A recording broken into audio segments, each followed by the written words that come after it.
Red Abah Channel. Sekarang Sekarang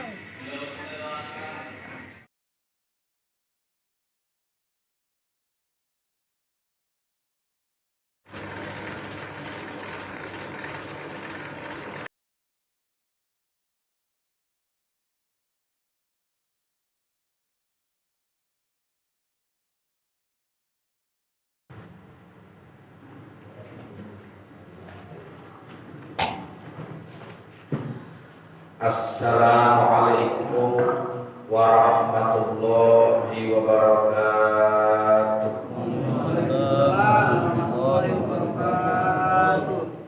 Alhamdulillahirabbil alamin. Wassalatu wassalamu ala asyrafil anbiya'i wal mursalin. Sayyidina wa habibina wa syafi'ina wa maulana Muhammadin wa ala alihi wa ashabihi ajma'in. Amma ba'du, faqala ta'ala fil Qur'anil Karim.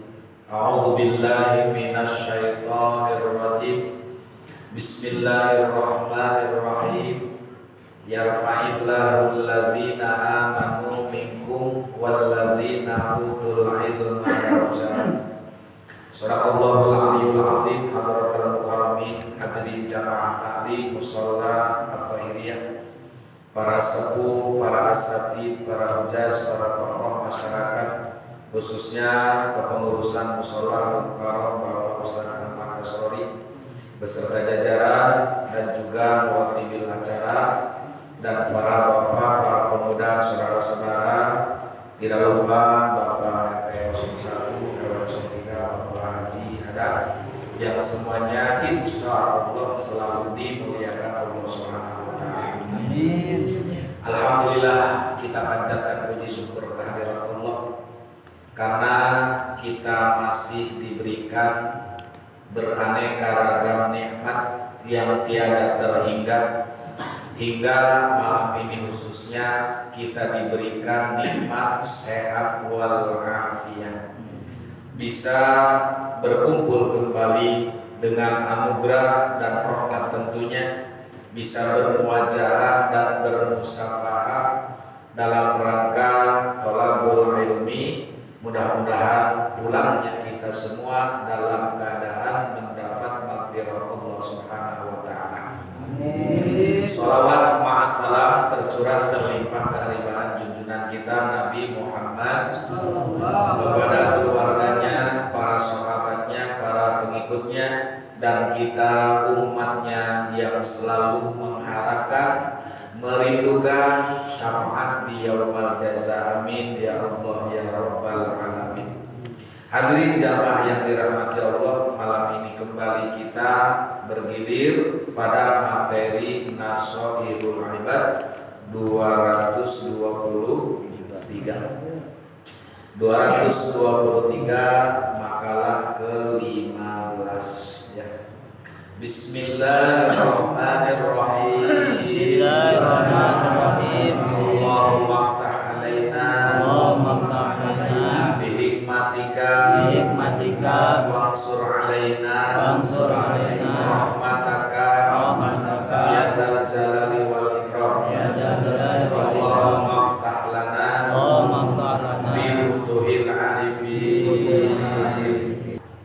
Kita bersama-sama telah membacakan makalah yang ke-15, di mana sebagian ulama ahli hikmah, ulama-ulama yang tidak diragukan tentang hukum dan ilmu, baik secara ma'rifat, secara thariqah, terutama adalah syariat. Maka mereka ditanya, apabila seorang hamba bertobat, apakah dia tahu bahwa tobatnya itu diterima atau ditolak? Kan biasanya orang yang mau bertobat, dia ingin mendapatkan pencerahan karena adanya keputusasaan. Pak, kalau saya kan udah banyak dosa nih, kiranya kalau saya tobat, kira-kira tobat saya diterima enggak ya? Artinya ada keraguan-keraguan karena merasa hina, merasa banyak dosa, merasa jauh dari Allah. Sehingga ada pertanyaan seperti itu. Nah, kemudian ulama ahli hikmah ini menjawab, saya tidak bisa menghukuminya karena itu hak prerogatif Allah. Tapi kita lihat di berbagai ayat dan hadis. Itulah sebagai jawaban. Sebagaimana di dalam Al-Quran juga dijelaskan bagaimana Allah Subhanahu wa Ta'ala menyampaikan tentang maghfirahnya kepada hamba-hambanya meskipun dosanya seperti pasir yang ada di lautan, seperti buih yang ada di lautan. Ya, sebab Allah Subhanahu wa Ta'ala itu menyampaikan selama dia ruh masih dikandung badan, maka ketika dia bertobat, pintu gerbang maghfirah Allah dibuka lebar. Kenapa? Sebab innallaha ghafurur rahim.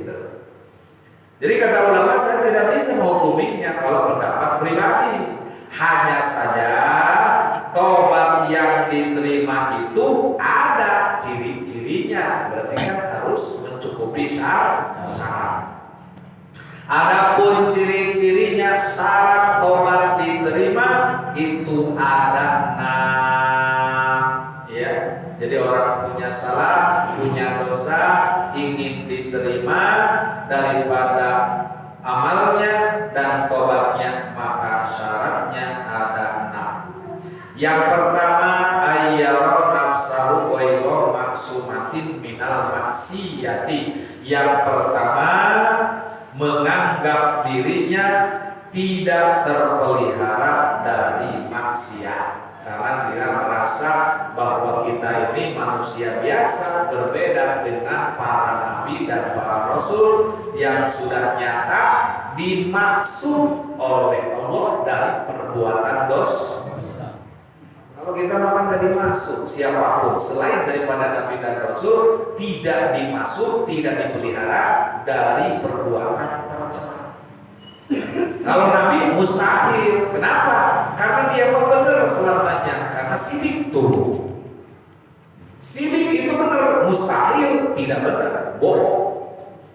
Kalau kita justru belajar berusaha untuk sidik tuh. Yang kedua, nabi dan rasul amanah, artinya bisa dipercaya, bahkan wajib amanahnya. Kalau kita selalu berusaha untuk bisa dipercaya, jadi harus ada usaha. Makanya inilah tolabul ilmi fardhun, fardu menuntut ilmu karena untuk yang terbaik. Kemudian amanah, yakin rasul nabi sangat bisa dipercaya. Kalau kita kan hanya baru belajar untuk bisa dipercaya. Yang terakhir, nabi dan rasulullah wajib patonah, artinya pinter. Kalau kita wajib belajar kalau pengen pinter. Gitu. Jadi kita mah nggak wajib pinternya, tapi wajib berusahanya. Karena yang wajib pinter mah adalah rasul, sidik, amanah, tabligh, patonah. Ya. Jadi kita menganggap dirinya tidak terpelihara dari maksiat. Maka oleh karena itu di keterangan yang lain masih dalam kitab Nashihul Ibad, orang yang berbuat maksiat, berbuat dosa karena nafsu masih ada harapan untuk mendapatkan ampunan. Tapi kalau manusia berbuat dosa karena sombong, maka tidak ada harapan ampunan. Contohnya iblis. Iblis mah ketika maksiat dengan kesombongan, makanya tidak ada harapan untuk dapat ampunan. Sementara Adam dan Hawa ketika berbuat maksiat itu kena hawa nafsu. Itu ya. Nah, selanjutnya yang kedua, orang akan diterima tobatnya wa yara fi qalbihil faraha ghaiban wal hazan syahidan.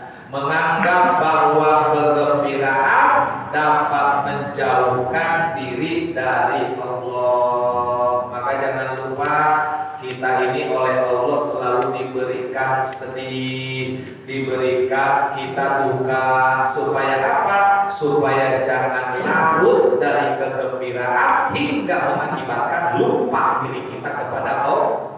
Jadi Allah itu amat sangat murah dengan rahmat rohimnya kepada hambanya. Kenapa kita kadang susah, kadang senang? Justru kalau senang terus lupa kepada Allah, tapi ketika susah datang kepada Allah, ngarengek mental Allah. Tuh, ya. Maka orang kalau ingin selalu senang, bahwa kesenangan itu, kegembiraan itu akan menjauhkan diri daripada Allah. Lihat orang yang ada di bar, orang yang ada di diskotik, tertawa-tawa, apa mereka ingat kepada Allah? Muat. Ya, pokoknya yang ada nikmat, happy. Kalau udah begitu kan lupa kepada Allah dan lupa kepada kematian. Tuh. Yang kedua, orang yang akan tobatnya diterima, wa yuqarribu ahlal khair wa yubaidu ahlal syarr. Suka mendekati orang-orang yang baik, ulama, orang-orang soleh, deketi, gauli supaya kebawa baik. Orang yang punya berkah deketin supaya kecipratan barokah. Jangan mendekati dan jangan bergaul dengan orang-orang yang suka berbuat jahat. Walaupun kita tidak berbuat jahat, pasti kecipratan buruknya kalau bergaul dengan orang yang buruk. Contoh, kita bergaul dengan tukang minyak. Ada minyak kan di sini? Walaupun nggak beli, ya dekat kusana asma sengi. Melintir jurusan kita jadi setelah itu, ya dekat dengan tukang minyak, asal itu beli tres semprot atau kebagian be orang sakit nama. Nah itu contoh, ya. Jadi kalau kita bergaul dengan orang-orang yang baik, minimal akan dicap sebagai baik walaupun buruk. Tapi bergaul dengan orang baik. Ada orang penjahat ikut dengan rombongan ulama dan ikut dengan rombongan santri, tidak akan orang mengatakan bahwa dia penjahat. Kenapa? Yang dilihat rombongannya rumahnya santri baik, menjadi haram jadah, ya kan?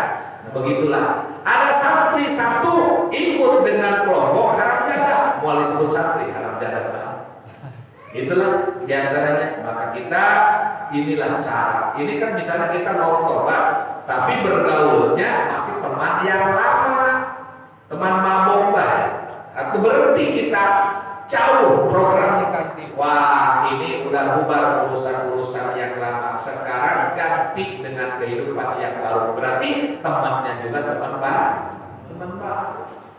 Ya, yang lalu dia berlalu, lupakan saja semua. Air susu kau balas air tuba.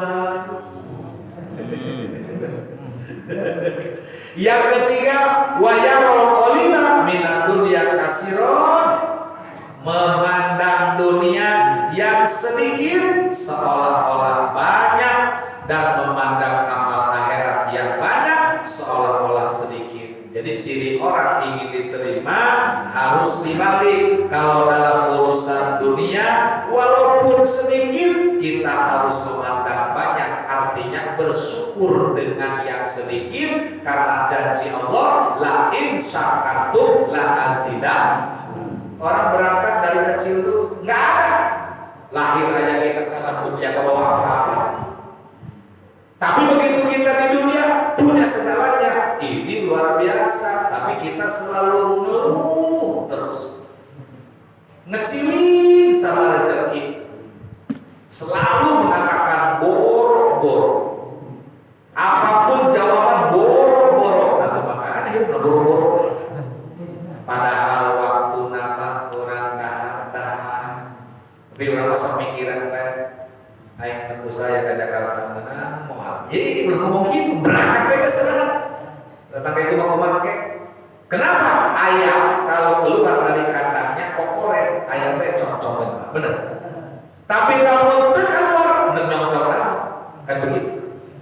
Jadi manusia itu diperintah oleh Allah, kata Allah jangan tanya tentang rezeki, bekerja aja dulu. Sebab wabtagu fil ard wabtagu min fadlillah. Ay fantasiru fil ard wabtagu min fadlillah. Bertebarlah di muka bumi, bekerja, ikhtiar, usaha, upaya, cari karunia Allah Subhanahu.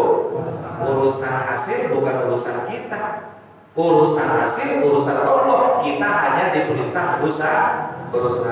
Jadi memandang urusan dunia walaupun sedikit tapi anggap banyak. Jadi kalau orang bersyukur dari yang kecil hanya merasa cukup, apalagi banyak. Tapi sebaliknya kalau kita berpikir tentang akhirat, jangan menganggap bahwa kita udah banyak amal. Jangan. Bahaya kalau kita udah menganggap banyak amal, nanti akan malas beramal. Kenapa? Merasa bekalnya udah banyak.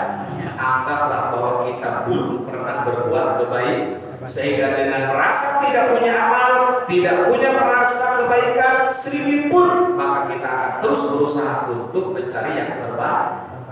Aing manggeus naik haji geus, salat geus, puasa geus, zakat geus, ngaji geus, sedekah geus. Aing kudu manis tinggal membuat surga. Jika bapak-bapak kalau tidak bahas surga. Salah kalau kita berpikir ke situ, sebab tidaklah ibadah kita mampu membeli pintu surga bukan. Lalu surga itu dengan apa? Dengan keridhaan. Iya. Lalu kita ingin mendapat ridho dari ibadah itu, bukan ibadah untuk ke surga, tapi ibadah untuk menuju ridho. Kalau Allah sudah ridho, dibuka pintu surga. Itu. Jadi kalau langsung beli surga dengan sholat juga belum benar. Dirazia nanti, sholat saya, sholat maghrib, stop. Malaikat, main nyewa lomba itu ya. Stop, di stop. Kenapa? Oh, lihat dulu dirazia. Coba dilihat takbiratul ihramnya. Benar enggak ini? Dilihat rukunya, dilihat sujudnya, dilihat wudunya, dilihat mandinya, zakatnya, hajinya, semua amal ibadah rukun-rukun Islam itu diproses. Yang tidak diproses itu apa? Tolabul ilmi. Ngaji mah Allah raja nebari ngopi baik tetap pernah ngajar. Ieu menceuna ngajina nyender es orang teu masalah. Nu penting geus berangkat di imah jeung geus tiup di majlis, tidak ada batal dalam pahala ngaji. Tidak.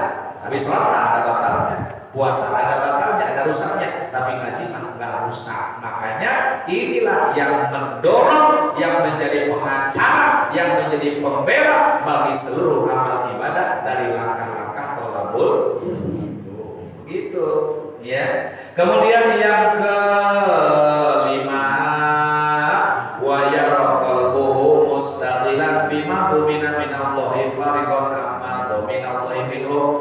Yang kelima, memandang dirinya dapat sibuk, dia memandang dirinya sibuk dengan sesuatu yang telah dijamin Allah dan suka mengatur sesuatu yang telah Allah jamin. Allah sudah menjamin, kurang khawatir kan? Besok dahar doa, ya ternyata waktu mana ramai. Bahkan kita hidup bukan sehari dua jemuktina, bahkan kurang nek hajat pemikiran atau jangan selewat hajatnya biasa lain. Bahkan kita mau menghadapi sesuatu geus panik. Mana can gajihan, mana munagihan bae. Tapi dina waktu nama alhamdulillah. Allah itu banyak memberikan cara kepada kita. Hanya saja kita tadi penuh dengan kekhawatiran karena kurang yakin dengan aturan pembagian dari Allah. Yang terakhir, wa yakuna hafidhul lisani daimul fikrati lazimal ghammi wan nadamati. Selalu memelihara lisan, hifdzil lisan, salamatul insan bihifdzil lisan. Manusia akan selamat jika mampu menjaga ucapan. Karena lisanmu harimau. Boleh kita berkata yang baik nilainya perak. Diam dari keburukan nilainya emas. Orang diam, nggak mau bicara, karena kalau bicara ini masalah. Maka diam dari keburukan nilainya bagaikan emas, bicara penuh dengan makna itu nilainya perak. Ya, jadi harus bisa menjaga lisan. Ya, karena lisan ini senjata. Orang bisa enak tersanjung hatinya karena ucapan. Kena hipnotis, bertekuk lutut karena bujuk dan rayu gara-gara ucap. Bisa marah, sakit hati, menangis juga karena ucap. Sakti dari tulisan. Sakti. Ya, makanya disebut di dalam lagu. Lidah senjata utama bagi keselamatan Anda. Orang akan selamat kalau dia bisa menjaga lisan. Berantem karena lisan, dendam karena lisan, berkelahi karena lisan, bercerai rumah tangga karena bisa rujuk karena lisan. Maka lisan itu maju kena mundur kena. Mau cara bagaimanapun itu lisan. Bahkan orang yang dipegang ucapannya. Kalau kambing tambaknya, kerbau sapi tambaknya. Kalau manusia ucapannya. Tuh, jadi jaminan semua. Ya. Kemudian berpikir karena ada akal.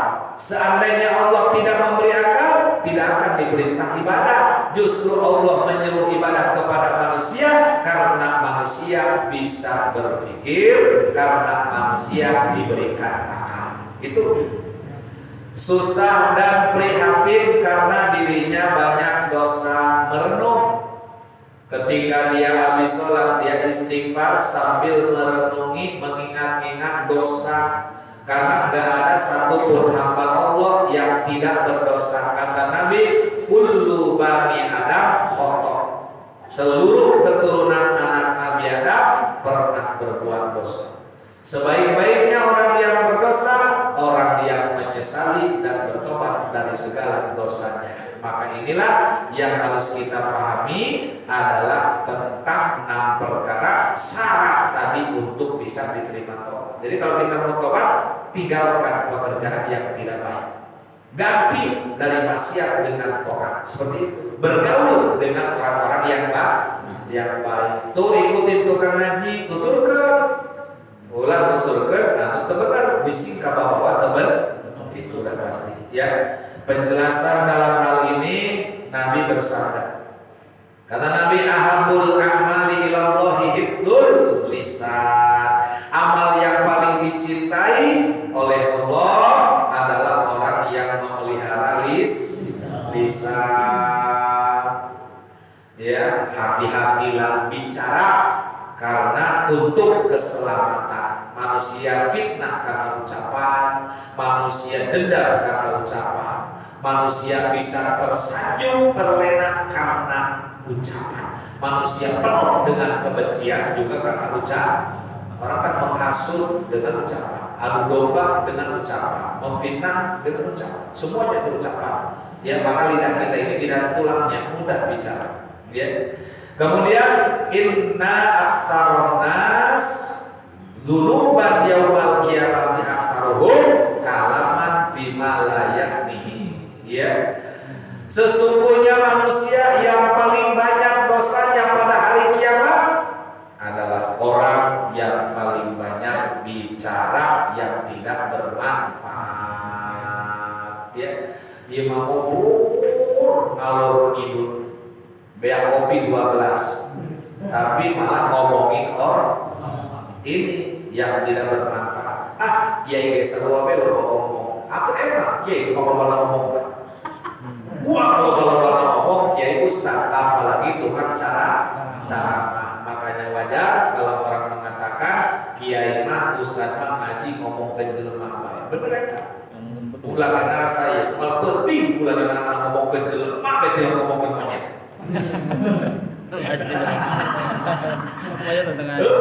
Atau mengarang aja lagi jelema, pasti orang ngomongin jelema. Ulah marah, ustaz kalau disebut gitu, ustaz ngomongin jelema baik, bener kan? Jadi dirinya lagi ya ayuhan nas, wahai jelema. Diperintahkannya juga adalah supaya ngomongin manusia. Jadi kita terima bahwa tugas kita ngomongin orang. Ngomongin apa? Ngomongin perilaku yang baik dan yang buruk. Lalu diberitahu ini baik, ini buruk, ini surga, ini neraka, ini dosa, ini pahala. Gitu kan tugas ulama. Ulama ceramah bukan nyindir, bukan penuh benci, apalagi hasud, tidak. Kalau kiai ulama hasud terhadap siapa? Kalau bersaing dengan siapa? Enggak ada. Kita ini ngomong cerewet karena sayang, karena jangan masyarakat jamaah di akhirat muncul karena jero neraka. Maksudnya begitu. Cuman kadang-kadang emosi dengan yaitu hawa nafsu. Sehingga dengan emosi dan nafsu orang tidak bisa berpikir jernih, dianggapnya ketika ulama memberi nasihat benci. Padahal enggak, karena hukumnya seperti rel, seperti kereta, itu hukumnya. Siapapun yang nongkrong duduk di rel, ada kereta lewat, ditabrak. Itu hukum. Makanya kurang mau kasih hukum, pulang di rel. Itu artinya jangan kita melakukan sesuatu yang menabrak syariat agama. Nah, ketika dibahas oleh agama, maka orang merasa tersinggung. Sebenarnya kalau seperti itu adalah obat. Pahit, telan, jajamu, walaupun pahit ditelan, insya Allah badannya sehat. Kalau orang yang sehat begitu, ya. Jadi oleh karena itu inilah paling banyak bicara orang yang paling banyak dosa, banyak dosa. Lalu orang dosa istighfar deui. Jadi kan gali lubang tutup, daripada kali ditutup lebih banyak lubangnya. Ya. Berpikir tuh, ya. Maka bagaimana at-tafakkaru fi azamillah? Ke situ bukan? Iya.